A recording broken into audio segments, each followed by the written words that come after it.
Hello and welcome to the virtual captain's meeting. On behalf of Marty Dempsey and Aaron Hobson, my name is John Broska, and we are proud to serve as your intramural sports staff for the Department of Recreational Sports here at the University of Florida. In an effort to better serve our students and participants, the intramural program is pleased to now offer online intramural captain's meetings for your convenience. During the next several minutes, we will be educating you on the policies and procedures of the intramural sports program and your roles and responsibilities as an intramural captain. Please note that following this virtual training, you will be asked to complete a brief, multiple-choice quiz to ensure your knowledge of the program. Also know that captains only need to complete this portion of the training once per academic year. Again, on behalf of the Department of Recreational Sports and the Intramural Sports Program, welcome and enjoy. It is the mission of the Department of Recreational Sports to offer experiences that enrich the lives of University of Florida students through excellence in facilities, fitness, sport, adventure, and play. We are committed to fostering leaders, encouraging lifelong healthy lifestyles, and developing meaningful relationships. Our mission and core values, such as enhanced quality of life through participation, building relationships through interactions, leadership through experiences, and development through education, help shape and define our commitment to the University of Florida. Within the Department of Recreational Sports, it is the purpose of the Intramural Sports Program to provide an opportunity for every student, faculty, and staff member to take part in a competitive and non-competitive recreational sports activities within the framework of educational endeavors.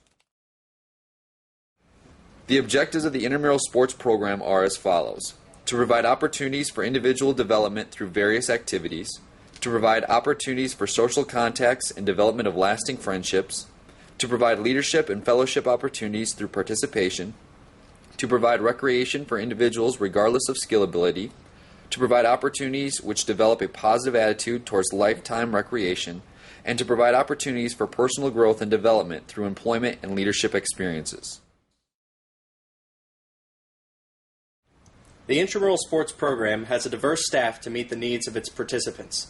The professional staff includes Assistant Director John Broska and 2 coordinators, Marty Dempsey and Aaron Hobson. The student staff includes 2 graduate assistants, Doug Burkhart and Corey Gazet, 4 program assistants, Marcus Body, Amy Catlin, John Hager, and Caitlin Murphy, as well as over 300 supervisors, officials, and scorekeepers. The Intramural Sports Program offers a wide variety of leagues for men and women to provide recreational opportunities regardless of skill ability. Female participants may participate in either a women's independent or sorority league. Women may not participate in any men's league unless no women's league is offered. Male participants may participate in either a men's independent, fraternity, grad fac staff, men's competitive, or men's recreational league. For fraternity and sorority leagues, only students who are registered members with Pan-Hellenic or IFC are eligible to participate. In addition to single-gender leagues, the department offers a series of multi-gendered co-rec leagues offering men and women an opportunity to participate on the same team. For more detailed descriptions of each league, please visit our intramural website. Competitive leagues are designed for teams whose primary objective is to win games.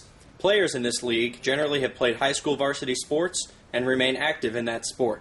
Some intramural sports teams may even hold practices. On the other hand, recreational leagues are designed for teams whose primary objective is to enjoy intramural sports and to have fun. Winning is secondary. Most players on these teams have not played at the varsity level and may be slightly active in the sport. Most teams that have never played together before or are first-time participants are better suited to play in the recreational league. Students who wish to participate in the intramural sports program but do not have a full team to play on are encouraged to sign up as a free agent on the intramural sports website. By adding your information to the free agents list, other teams looking for additional players can contact you directly. Free agents are also encouraged to come to the fields during play to seek out a team to join. Lastly, free agents can also use social media sites, such as the UF Rec Sports Facebook fan page, to try and be picked up by a team for the season.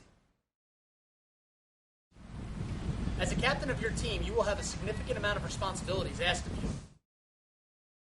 First, captains must be informed of all intramural sports policies and procedures and rules governing the specific sporting activity.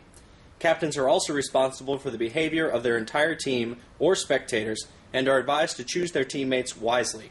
Moreover, captain's responsibilities include relaying vital information from the intramural sports staff to various team members, including all game times and locations. Prior to each game time, the captain is responsible for ensuring that all players have legally signed in at the game site. To legally sign in, each team member must provide his or her valid Gator 1 card to the staff on site. Teams are encouraged to show up 15 minutes prior to the start of each competition to aid in the sign-in process. During the game, the captain is responsible for assisting with implementation of the intramural sportsmanship policy.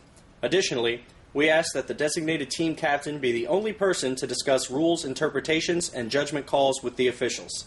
A team captain will also represent their team in the case of any protests, incidents, or accidents. Following the game, both captains must sign the score sheet confirming the game was recorded correctly with the scorekeeper or supervisor on duty. Lastly, team captains are encouraged to communicate with the intramural sports staff concerning any problems that may have arisen at the game site. All currently enrolled, activity fee-paying students are eligible to participate in intramural sports activities.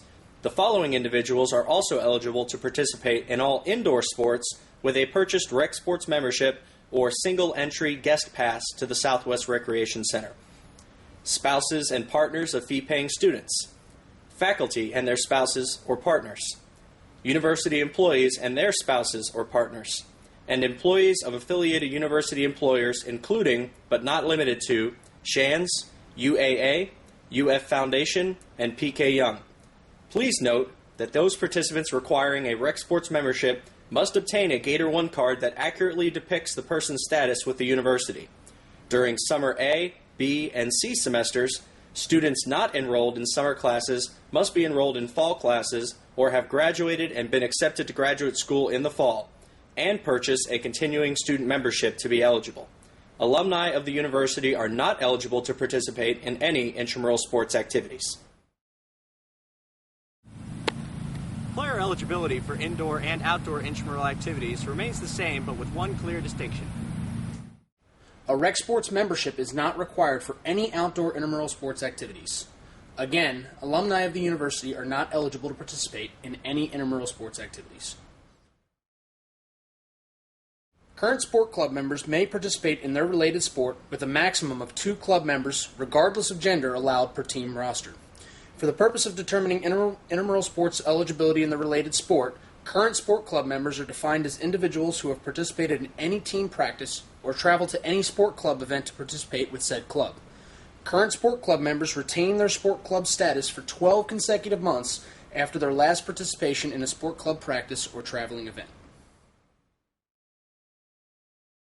Current or former Olympic and professional athletes are not eligible to participate in their related intramural sport. An athlete will be deemed a professional if at any point they were given financial compensation for participating on a team in a professional or semi-professional league. Additionally, present scholarship athletes, walk-ons, and practice team members are not eligible in their related sport until the following academic year, beginning Summer B, after participation with said team is completed or eligibility has expired. A participant may only play on one single-gendered team and one multi-gendered team per sport. Once an individual has checked in for a team with the intramural sports supervisor, he or she may not play for another team in that league for the remainder of the season and risk forfeiture of all games in which he or she has participated. A player found to be playing on 2 single-gendered or multi-gendered teams in the same sport will be suspended from play in the league of that sport for the remainder of the season. If an eligibility protest is found valid during the regular season, the team will default all contests which the individual played. If an eligibility protest is found valid in the playoffs, the protesting team advances, but the previous rounds remain the same. All participants must present their own valid UF Gator 1 card before each intramural sports event. The intramural sports program has a strict ID policy. No ID, no play, no exceptions. Participants will not be allowed to play without their own valid Gator 1 card that has the picture, name, and UFID number clearly visible. It is the responsibility of the team captain to ascertain the eligibility of his or her players prior to game time. Individuals attempting to check in with another person's identification will have the Gator 1 card confiscated and will not be allowed to play. The team's captain may also be ejected from the game.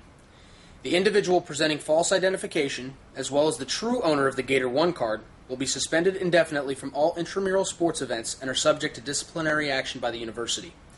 If it is determined that the team captain was aware of the individual's use of improper identification, then that team may default their game and be subject to removal from the league. Eligible players may be added to a team roster at any time throughout the regular season and before the completion of the team's first playoff contest. To be added to a roster, new participants must bring their Gator 1 card to the game site, sign in with the intramural sports staff, and fill in their information on the team roster or supplement a roster form. Team roster sizes are unlimited. However, some sports do restrict the number of players that may sign in and participate each night of play. No roster additions may take place once a team has completed in its first playoff contest. A player may be dropped from a roster one time only during the regular season. Once the playoffs begin, a player may no longer be dropped from a roster to play on another team.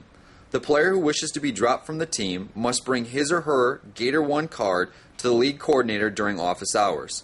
This must be done by 4:30 p.m., 2 days after the player plays their first game with that team.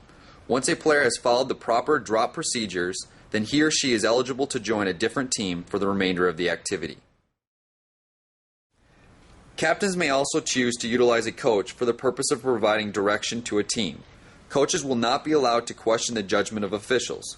Coaches are also unable to call timeouts except in the sport of basketball. Coaches are required to sign in with a team and designate themselves as a coach.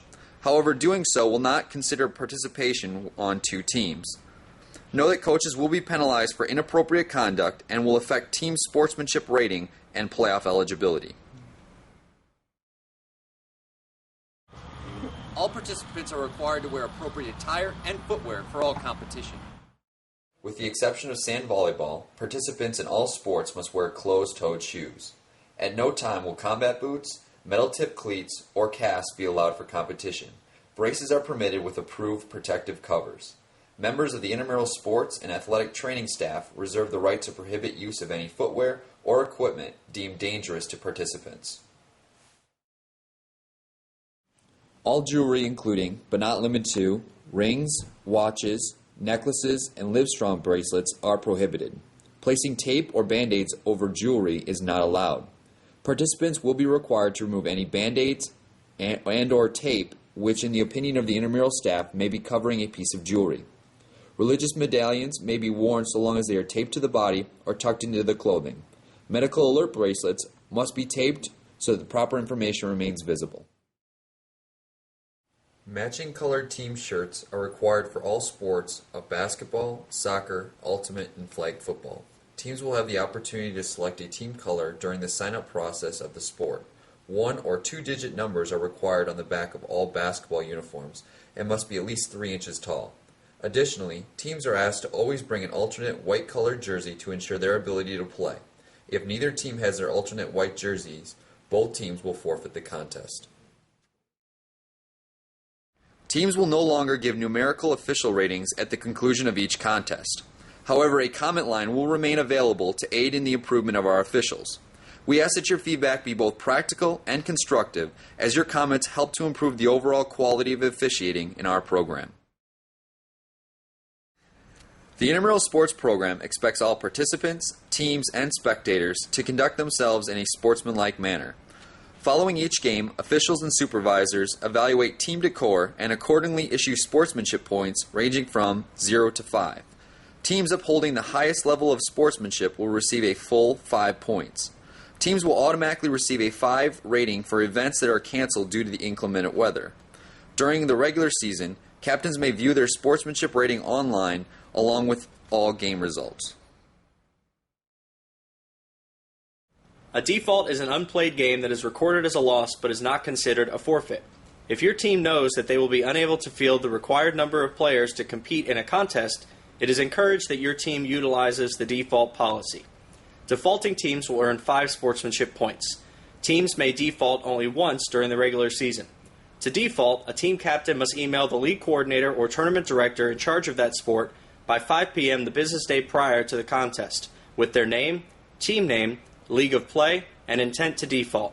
Contests to be held on Sundays and Mondays must be defaulted by 5 p.m. the Friday prior.